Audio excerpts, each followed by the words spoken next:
Oh god. I have a lot of feelings about this Life by You situation. If you're a person who plays The Sims, you might have heard recently about the new Paradox Tectonic game, Life by You, which is a simulation game being headed up by one of the well-known producers of The Sims 2 and 3, Rod Humble. In case you missed it, the development team had a stream a few weeks ago where they talked about some of the features that are going to be coming with the game, and honestly, it all sounds really great. There's a lot of things coming that we've been missing since, like, The Sims 3, that the community is really excited about. That said, I have some thoughts and concerns.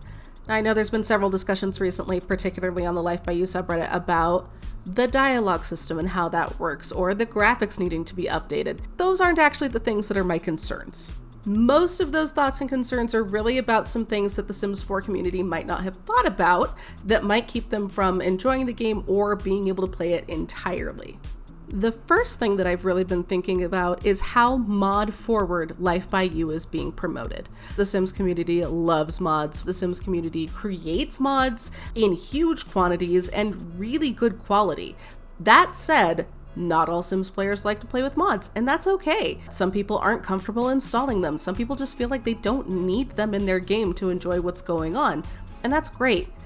That said, the announcement stream was super heavy on all of the creation tools that are going to be coming with Life by You, and their goal is to make it the most moddable life simulation game that's out there.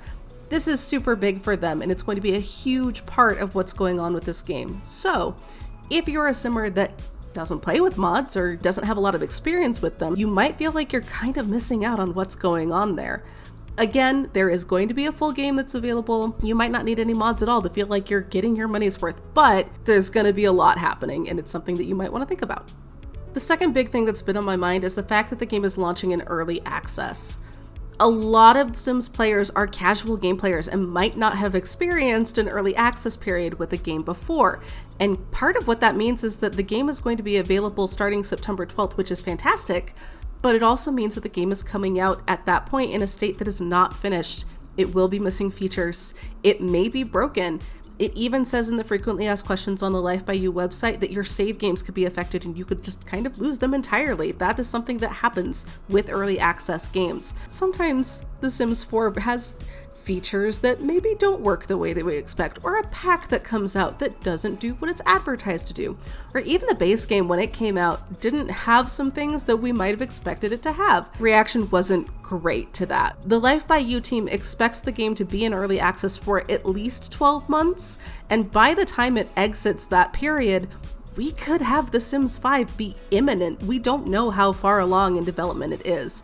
So honestly, by the time we get to that point, some people may have just decided, you know what, I'm just gonna skip it and stick with The Sims. This last thing is honestly the reason that I wanted to make this video, because it's a huge deal, and that is going to be hardware requirements. The Sims 4 came out in 2014. It's been a hot minute. We were coming off of The Sims 3, which was known to be a little bit laggy and had, hardware requirements that were a little bit higher than you might expect for that kind of a game. When The Sims 4 came out, the idea was that they were going to target kind of lower to mid-end computers to be able to catch all of the more casual gamers that wanted to play it and get a really big install base. It didn't even have hefty requirements then, and that was 9 years ago. I'm sure you can imagine, in those 9 years, we've had a few leaps in technology when it comes to gaming. Life by You is a modern game, and that comes with heavier system requirements. If you're looking at the Steam page and looking at what it's asking for, just to meet the minimum, you are going to have a machine that has been upgraded or been sold since October 2017. If you're looking for something that meets the recommended requirements, you're looking at specs from August 2019. So, unless you've purchased or upgraded a computer within that time period, you will not be able to run the game. If you really aren't sure what kind of hardware you have, I do have a recommendation for how you can find out. Can You Run It from the System Requirements Lab is a fantastic website where you can go run a piece of software really quickly and it will tell you exactly which games you're able to run. You can even just search for Life by You by name. It will come up with the results, tell you where you might be able to make some upgrades, and let you know if the machine you have is going to manage this game. The game is also only currently planned for a Windows 10 and 11 release, so if you have a Mac or you play on console, you could be waiting for a while. I know it might seem from this video like I'm really negative about this. I'm not. I'm so excited. I'm really hoping that we get some cool new features. I'd love to see the ability to change up everything in the game, so maybe we can get, different time periods and eras of gameplay that so many people have wanted for so long. I myself will probably try to make a completely medieval world and possibly mods and objects for that. If that's something that you're here for, maybe hang around, see what happens. Either way, I'm definitely going to be talking about this more, so check out every once in a while. I'll have something to say, and let me know what you think too.